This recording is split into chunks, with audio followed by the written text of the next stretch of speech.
మూసీ సుందరీకరణ పనులు స్పీడప్, అధికారులతో సీఎం రేవంత్ రెడ్డి ప్రత్యేక భేటీ, ప్రాజెక్టుకు అవసరమైన నిధుల సమీకరణపై చర్చ, మూసీ పరివాహక ప్రాంతాల పరిస్థితిపై ఆరా, ఇప్పటివరకు పూర్తయిన పనులను విచారించిన ఆఫీసర్లు, ఎలక్షన్ కోడ్ అయిపోగానే గ్లోబల్ టెండర్ల ఖరారు అంటూ చూస్తూ ఉన్నాం కదా. రేవంత్ రెడ్డి రెండు సార్లు ప్రస్తావించాడు ఎలక్షన్స్, మొన్న పార్లమెంట్ ఎలక్షన్స్ అప్పుడు భువనగిరిలో మాట్లాడుతూ 60,000 కోట్లు 60,000 కోట్లు నేను ఇస్తా, మూసి సుందరీకరణ చేద్దామన్నాడు.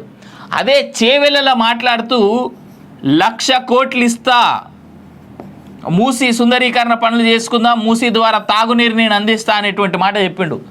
ఇది 60,000 కోట్ల ప్రాజెక్టా, 1,00,000 కోట్ల ప్రాజెక్టా? రేవంత్ రెడ్డి గారు, తెలంగాణలో రైతులకి రుణమాఫీ చేయనికే పైసలు లేవు మీ దగ్గర, మీరు ఇవాళ ల్యాండ్ల అమ్మకానికి రెడీగా ఉన్నారు. దాంతోపాటు మీరు ఇవాళ చేయబోయేటువంటి ఇంకో ప్రక్రియ ఏంది, సొంత బ్రాండ్లు. మా జగన్ అన్న ఏదైతే బ్రాండ్లు తీసుకొచ్చిండో అట్లనే మీరు కూడా ఈడ కూడా దిక్కుమాల బ్రాండ్లని తెలంగాణ ప్రజలకు కూడా అంటగట్టేటువంటి ప్రక్రియ చేస్తూ ఉన్నారు. దాంతోపాటు మీరు కడుపులు కట్టుకుంటా అని చెప్తా ఉన్నారు. ప్రజల మీద, తెలంగాణ ప్రజల మీద భూముల రేట్లు పెంచి ప్రజల మీద మరింత భారం పెంచేటువంటి ప్రయత్నం చేస్తూ ఉన్నారు. ఇవన్నీ చేస్తూ ఉన్నప్పుడు మళ్ళీ దీని మీద ఎంత ఖర్చు పెడతారనేటువంటిది కూడా సమాధానం చెప్పాలి. మూసీ సుందరీకరణ పనులు ఇక వేగవంతం కానున్నాయి. ఎలక్షన్ కోడ్ ముగిసిన వెంటనే పనులు పట్టాలెక్కనున్నాయి. ఈ మేరకు మూసీ సుందరీకరణపై శుక్రవారం అధికారులతో సీఎం రేవంత్ రెడ్డి ప్రత్యేకంగా భేటీ అయ్యారు. నానక్ రామ్గూడలోని హెచ్జీసీ కార్యాలయంలో జరిగిన సమావేశంలో మున్సిపల్ శాఖ కార్యదర్శి Danakishore, Musi river development corporation MD Amrapali తదితరులు పాల్గొన్నారు.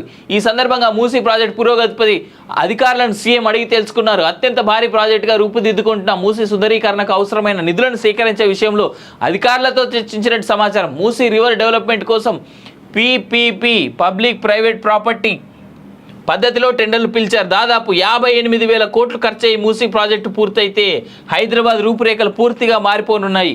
ఈ మెగా ప్రాజెక్ట్ చేపట్టేందుకు ప్రముఖ కంపెనీలు ముందుకు వస్తున్నట్టు సమాచారం.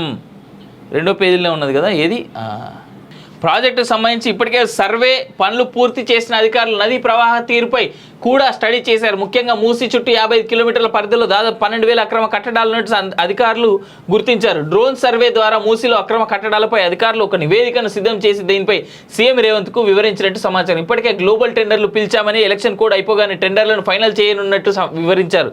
ఈ మొత్తం వివరాలు తెలుసుకున్న సీఎం రేవంత్ ఆయా పనులను వేగవంతం చేయాలని అధికారులను ఆశించినట్టు సమాచారం. మౌలిక సదుపాయాలపై స్పెషల్ ఫోకస్.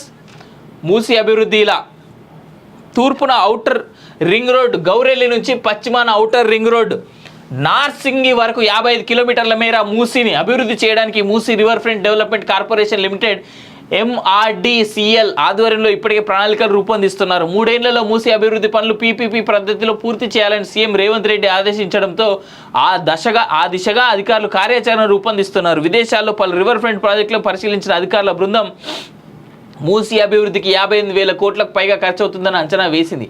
మూసీ నది అభివృద్ధిలో భాగంగా పీపుల్స్ ప్లాజాలు, సైకిల్ ట్రాక్లు, గ్రీన్ వేలు, హాకర్ జోన్లు, వంతెనలు, వినోద పర్యాటక ప్రాంతాలు, క్రీడా సౌకర్యాలు, పార్కింగ్ ప్రాంతాలు, వాణిజ్య రిటైల్ స్థలాలు, ఆతిథ్య మౌలిక సదుపాయాలు కల్పించేందుకు ప్రభుత్వం నిర్ణయించింది. ఈ ప్రాజెక్ట్ పూర్తయితే హైదరాబాద్ విశ్వనగరంగా మరింత అభివృద్ధి సాధిస్తుందని భావిస్తూ ఉన్నారు. సరే, మేము అంగీకరిస్తాం, హైదరాబాద్ విశ్వనగరంగా అయితే అంతకంటే ఆనందం ఇంకోటి లేదు. కాకపోతే ఏంటంటే ఫస్ట్ మూసీలోకి వెళ్ళి మూసీ అనేటువంటి నదిలో నుంచి వచ్చేటువంటి ఆ గబ్బు వాసన తగ్గిపోయి, పారిశుద్ధ్య వ్యర్థాలు, కంపెనీల నుంచి వచ్చేటువంటి వ్యర్థాలు, మనుషుల వ్యర్థాలు అన్నీ మూసీలనే కలుపుతున్నారు. ఫస్ట్ ఆ డ్రైనేజ్కి సంబంధించినటువంటి చర్యలు ఏం చేపడతారో చెప్పాలి రేవంత్ రెడ్డి గారు. ఈ మూసీ సుందరీకరణ పనులకు సంబంధించి దాని డైవర్షన్స్ ఎట్లా, పారిశుద్ధ్య వ్యర్థాలు కానీ, మనుషుల వ్యర్థాలు కానీ, ఇళ్ళ నుంచి వచ్చేటువంటి వ్యర్థాలు కానీ, ఇంకే వ్యర్థాలు అయినా సరే వాటి డైవర్షన్ ఎట్లా అనేటువంటిది కూడా చెప్పాలి. ఒకప్పుడు హైదరాబాద్కి తాగునీరు అందించినటువంటి ఒకే ఒక్క నది మూసీ నది. ఇది ఎవ్వరు ముమ్మాటికి కాదనేటువంటి విషయం. ఈ మూసీకి సంబంధించి ఏ విధంగా చర్యలు తీసుకుంటారు అనేటువంటిది ప్రజలకు ఒకసారి ఎక్స్ప్లెయిన్ చేయండి, మాలాంటి వాళ్ళకి అర్థమవుతుంది.